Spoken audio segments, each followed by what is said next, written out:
శ్రీ గురుభ్యో నమః. శ్రీమాత్రే నమః.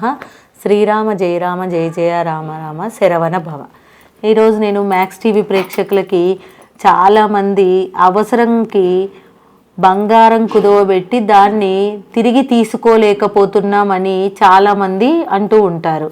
ఎందుకంటే ఎక్కడ మేము డబ్బు అప్పు అడగడానికి వెళ్ళినా కూడా మాకు కుదరడం లేదు మేడం అని చెప్పి చాలామంది ఇబ్బందులు ఎదుర్కొన్నప్పుడు వాళ్ళకు తొందరగా అందుబాటులో ఉండేది ఇంట్లో అమ్మ వాళ్ళ దగ్గరనో భార్య దగ్గరనో ఉన్న బంగారం తీసుకెళ్ళి బ్యాంకులో కుదవబెడితే ఈజీగా మనీ వచ్చేస్తుంది అనుకుంటారు. కానీ ఇది చాలా తప్పండి. ఎట్టి పరిస్థితుల్లో కూడా చాలా మటుకు బంగారం కుదవ పెట్టకుండానే పనులు అయిపోగొట్టుకునేలాగా ట్రై చేయండి. ఇక తప్పనిసరి పరిస్థితుల్లో పెడుతున్నాం అనుకున్నప్పుడు ఏమీ చేయలేము. అవసరానికే బంగారు ఉంటుంది అని పెట్టుకుంటూ ఉంటారు. కానీ కొన్ని నక్షత్రాలలో గనక బంగారు కుదవబెట్టినట్టయితే వాటిని ఎప్పటికీ తిరిగి తీసుకోలేరు. ఒకవేళ దాన్ని తీసుకోవాల్సి వచ్చినప్పటికీ కూడా అనేక రకాల ఇబ్బందులు ఎదుర్కొని ఆ బంగారం మీ దగ్గరికి చేకూరే అవకాశం ఉంది. మరి ఏ నక్షత్రాల్లో బంగారాన్ని కుదవబెట్టొద్దు? భరణి, పుష్యమి, హస్త, శ్రవణము, రోహిణి ఈ నక్షత్రాలలో ఎట్టి పరిస్థితుల్లో కూడా మీరు బంగారాన్ని కుదవ పెట్టరాదు.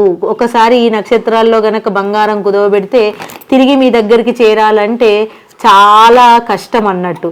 ఎందుకు ఇది అబద్ధం, మేము ట్రై చేసి చూస్తామంటే ట్రై చేసుకోవచ్చు, మళ్ళీ మీరు రిటర్న్ తీసుకోలేరు. ఆ ఇది వరకు కూడా మేము పెట్టి ఉన్నాం మేడం, మాకు తొందరగా రాలేకపోతుంది అని ఎవరైనా భావించినట్టయితే మీరు ఏ రోజైతే బ్యాంకులో బంగారాన్ని కుదవబెట్టారో వెళ్ళి చెక్ చేసుకోండి.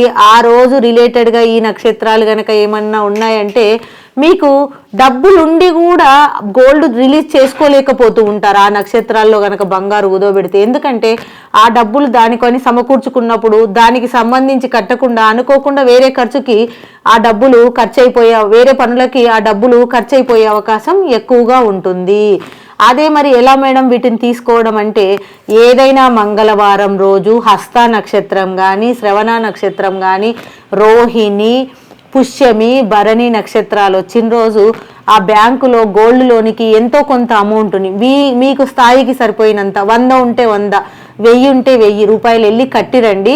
అది మళ్ళీ కట్టేలాగా చేస్తుంది. అక్కడి నుంచి బంగారం మీకు ఆకర్షింపబడి మీ దగ్గరకు వచ్చే అవకాశాలు చాలా ఎక్కువగా ఉంది. లేదంటే ఇబ్బంది పడతారు. అలాగే దీంట్లో మంగళవారం సౌభాగ్య యోగం, వృద్ధి యోగం వచ్చినప్పుడు గనక ఇంకా డబ్బులు కడితే గనక ఇంకా తొందరగా మీకు అది రిలీజ్ అయ్యే అవకాశం ఎక్కువగా ఉంది. మరి ఎలాగ మేడం, ఏ నక్షత్రాలలో మరి బంగారు ఒకవేళ కంపల్సరీ కుదవబెట్టాలి అనుకున్నప్పుడు ఏ నక్షత్రాలలో కుదవబెట్టాల్సి ఉందో చెప్తాను ఇప్పుడు. మీరు పంచాంగం గనక తీసి చూసుకుంటే ప్రతి ఒక్కరికి క్యాలెండర్లో వీలైనంత పంచాంగం ఇస్తున్నారు ఈ మధ్యకాలంలో. కాబట్టి మీరు క్యాలెండర్లో నేను చెప్పిన ఆ అనురాధ, మృగశిర, రేవతి, మక, స్వాతి నక్షత్రాలు ఎప్పుడైతే వస్తాయో ఆ రోజు గనక వెళ్ళి మీరు కుదవబెట్టినట్టయితే తొందరగా తీసుకునే అవకాశం ఎక్కువగా ఉంటుంది.